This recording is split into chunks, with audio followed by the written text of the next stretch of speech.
Hello, welcome back to our channel. Today, I'm going to show you how to create a PDF in Google Drive on your laptop or PC. This is perfect if you need to convert a document quickly and easily.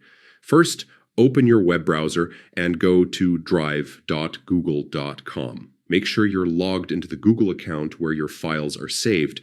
This is important because your documents are linked to your account. Next, find the file you want to convert. If it's in a folder, navigate to it and double-click to open. Opening the file gives you access to all the tools you need. Now look at the top left corner and click File.